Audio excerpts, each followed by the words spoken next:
Mesdames et messieurs, préparez-vous à être stupéfaits. Le rideau tombe et Robert Huddleston fait son entrée. Le public l'a connu et acclamé sous le nom de Pony Boy, une véritable curiosité humaine. Notre futur star de cirque est né dans le Missouri vers 1895.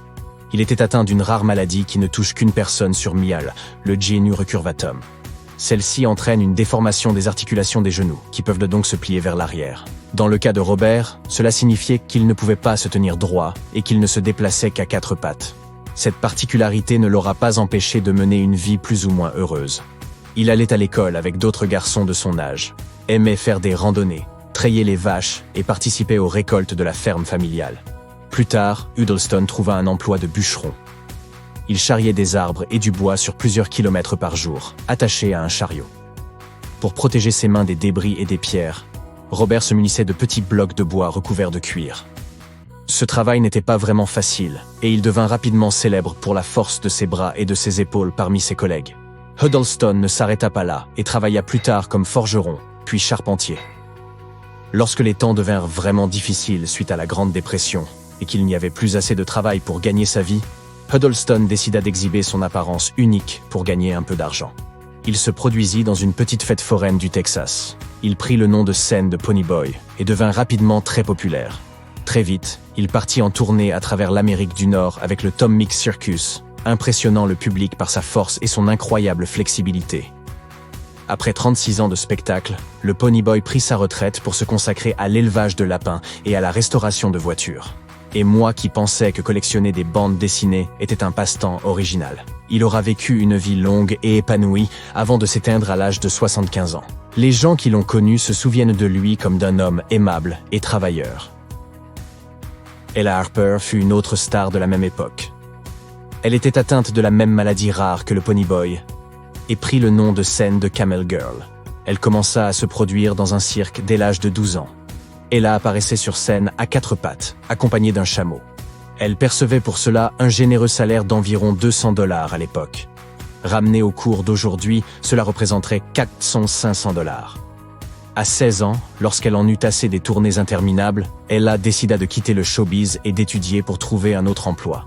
Nous ne savons pas grand-chose de sa vie depuis lors. Il semble qu'elle se soit mariée et qu'elle ait vécu dans le Tennessee avec son époux et sa mère. Francesco Lentini, originaire de Sicile, devint célèbre sous son sobriquet de l'homme aux 3 jambes. Il avait 11 frères et sœurs et, véritablement, 3 jambes, 4 pieds, un petit pied supplémentaire accompagnait sa 3e jambe et donc 16 orteils. Aucune de ses jambes n'avait la même longueur que l'autre. Malheureusement, ses parents avaient refusé de s'occuper du petit Francesco. Il avait été élevé par sa tante, qui décida de l'emmener dans une institution pour jeunes handicapés. C'est là que Francesco Lentini rencontra des jeunes qui ne pouvaient là pas marcher du tout et qu'il résolut en retour de vivre pleinement sa vie. Il apprit à marcher, à courir, à sauter à la corde, à patiner et même à faire du vélo. À l'âge de 9 ans, Francesco se rendit en Amérique avec son père. Là, ils rencontrèrent un forain de métier venu d'Italie et qui voulait croire en la réussite de Lentini.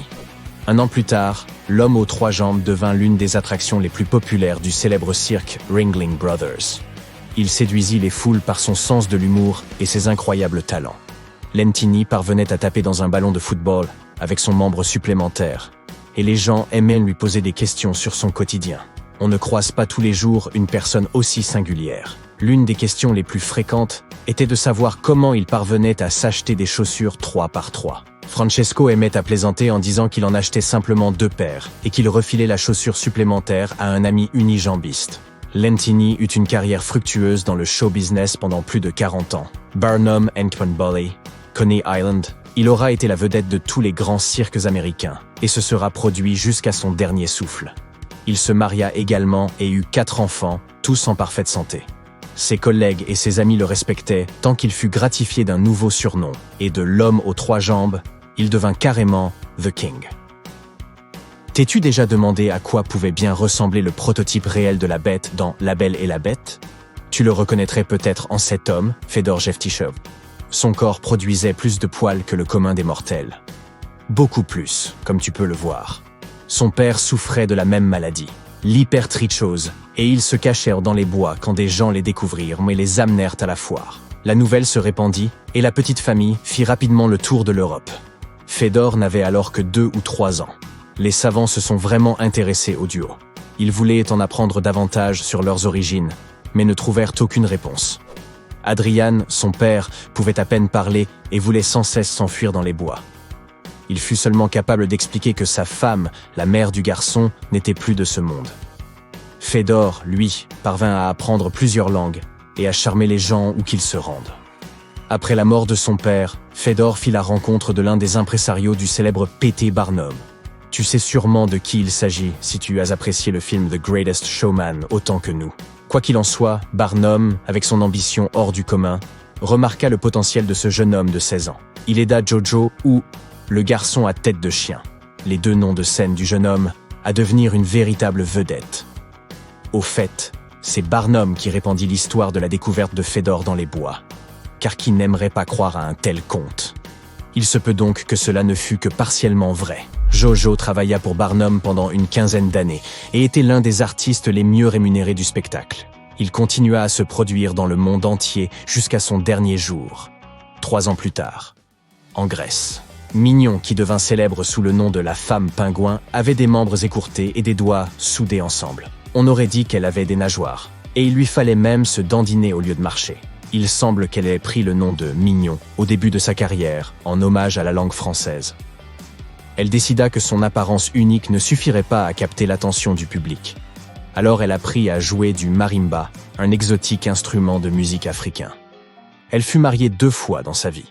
Son second mari était un acrobate célèbre, connu sous le nom de Hoppy le garçon grenouille. Ils partagèrent l'affiche ensemble pendant près de 10 ans. Certains artistes ont impressionné les foules non pas par leur apparence singulière, mais par leur force prodigieuse. Le colosse canadien, Louis Cyr, était tenait plus gros que la plupart des gens. Un bébé de 8 kilos. À l'âge de 12 ans, il était déjà assez fort pour travailler comme bûcheron. 5 ans plus tard, il mesurait 1,77 m, pesait plus de 100 kilos et pouvait soulever un cheval du sol. C'est à cette occasion qu'il se produisit pour la première fois en public à Boston. Comme ce fut un succès, Louis décida d'en faire son métier dans son pays d'origine, le Canada. Il gagna bientôt le titre officieux d'homme le plus fort du monde, en soulevant d'une seule main un haltère légèrement plus lourd qu'un kangourou adulte, soit 100 kilos. Le colosse canadien faisait officiellement partie des hommes forts, un terme inventé au 19e siècle pour désigner les gens qui disposèrent d'une force exceptionnelle.